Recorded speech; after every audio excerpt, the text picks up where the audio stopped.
90 और 2000 के दशक में आतंकियों का जोर कश्मीर में अपने चरम पर था। आतंकियों का कहर ऐसा कि कश्मीर के लोगों का जीना दुश्वार था।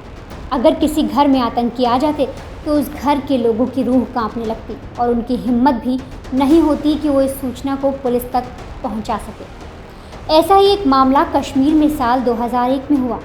गांव में एक घर में आतंकियों ने अपना डेरा बना लिया। घर वालों को इतना प्रताड़ित कर दिया कि उनकी हर सांस पर मौत का साया मंडरा रहा था। लेकिन गांव की एक लड़की ने आतंकियों के उस घर में छिपे होने की सूचना पुलिस को दी। जैसे ही आतंकियों को घर के बाहर पुलिस दिखाई दी, वैसे ही वो वहां से भाग निकली।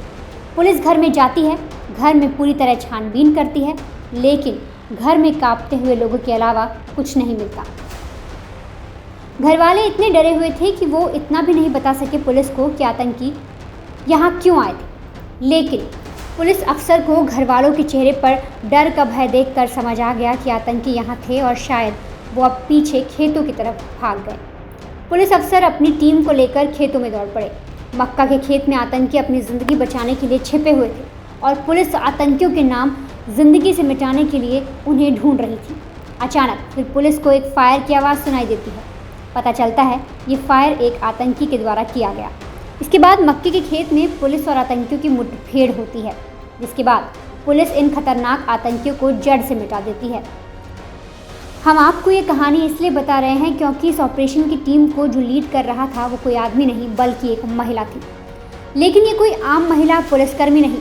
इनकी ज़िंदगी में सिर्फ एक ही मकसद था, निर्दोषों पर अत्याचार करने वाले आतंकियों को मौत के घाट उतारना। जिस समय यह ऑपरेशन हुआ उस वक्त शाहिदा नाम की पुलिसकर्मी मात्र एक सब इंस्पेक्टर के पोस्ट पर तैनात थी और उनका ये दूसरा ही ऑपरेशन था। लेकिन उनके आत्मविश्वास और जुनून के आगे बाकी सब चीज़ें छोटी पड़ गईं और आज के समय में इन्हें एनकाउंटर स्पेशलिस्ट कहा जाता है। आइए आपको शाहिदा परवीन की कहानी बताते हैं। इनका बचपन से ही एक ही सपना था कि बेकसूरों पर जुल्म ढा रहे आतंकियों को दर्दनाक मौत देना। शाहिदा कश्मीर की रहने वाली 6 भाई बहनों में सबसे छोटी हैं। लेकिन ये जब 4 साल की थी तो इनके सर से बाप का साया उठ गया। लेकिन इनकी माँ ने हार नहीं मानी और सभी बच्चों को खूब पढ़ाया लिखाया। जैसे जैसे शाहिदा बड़ी हुई वैसे वैसे उन पर घर वालों की तरफ से नौकरी का दबाव बनने लगा और साथ में घर वाले शाहिदा को पुलिस में नौकरी करने के लिए मना भी करते। इस चक्कर में वो एक प्राइवेट स्कूल में पढ़ाने लगी। अब शाहिदा को लगने लगा था कि उनका पुलिस में जाने का सपना सिर्फ एक सपना ही बनकर रह जाएगा।